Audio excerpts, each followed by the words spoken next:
What I thought I'd talk about today, we talk about launch scale. It's really like, how do you get something working? How do you get it scaling? This is just, I love to talk about stuff that I'm thinking about and talking about with founders all the time, whether they're the founders of the companies I'm on the board of, or they're founders of other people that I'm kind of just meeting through the process. And I try to turn every meeting we have, not just into a pitch where you're just trying to tell me about your company and I judge whether thumbs up or thumbs down, but really just engaging like, how do we take this idea you have and make it something great, something that would be so great that we would love to be a part of and invest in. And one of the things we talk about all the time is virality. And look, every entrepreneur I meet, wants their startup product to go viral. It's just like the whole thing is like, how do I, get from one person to love my product so much, they tell more people, and we have this great thing that really starts growing virally, scaling organically. We aren't spending a lot on marketing. We're really just able to kind of get it in lots of people's hands. But I think that virality is one of the most misunderstood concepts out there. Everybody just thinks it's easy to like sprinkle a little bit of fairy dust on it and like make it viral. Like I'm sure you've heard this from your investors. Can't we just make it a little more viral? Add a little invite flow? Can't we just like add something that will, tweet more stuff out to make it go viral? And like, it never works that way. It's not something you can sprinkle on. It has to be really inherent in your product, and you have to really understand virality and why it is that people want to spread your product in order to make it work.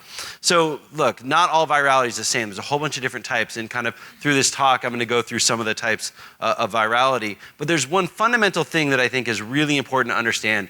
Every time you really want something to, quote, go viral, what you're really looking for is what I call inception. It's this idea that somebody takes a cool idea, hey, there's this neat new product, or you heard about it somewhere, you got invited to it, and it incepts in your mind, oh, there's this product that now does this thing.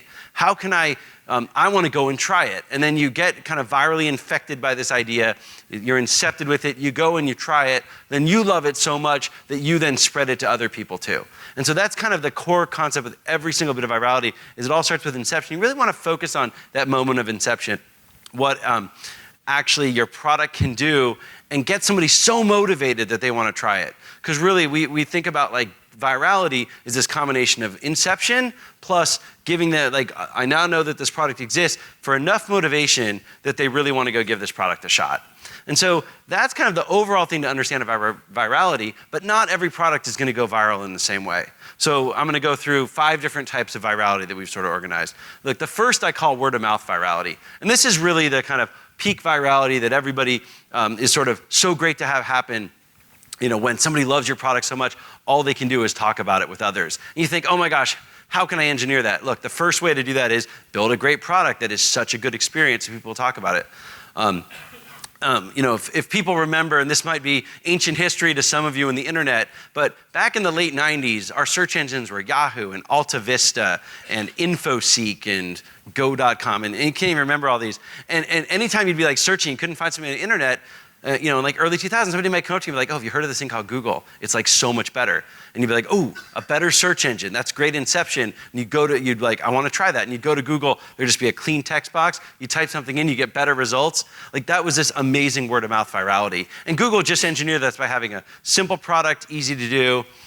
Also, you know, this is how I found out about Evernote, and I'm not sure about the rest of you, but I used to kind of take a bunch of notes on my phone, and then I would like have notes on my computer, and I could never get them synced. And I would just, you know, people would be like, oh my God, have you heard of this thing called Evernote? My life is so much easier because I just take some notes, and they show up on my computer. They're all synced in the same place. And so these are both just great products, but they were also really easy to communicate and really clear to talk about.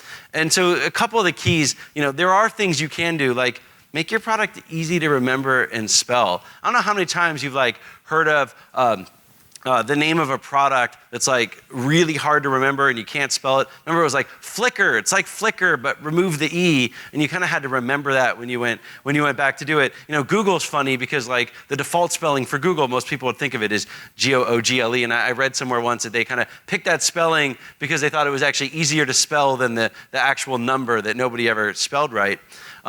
And this, you know, and another way that I think about it a lot is like App Store search. So if you give somebody the name of your product, then you can go into the App Store and you start kind of typing ahead. And if you call your app like Instagramming, you know, Instagram evenings, like people are going to type in Instagram and your thing is going to come up way low in the search results, and it's really hard to remember and hard to find, even if it is spreading through word of mouth.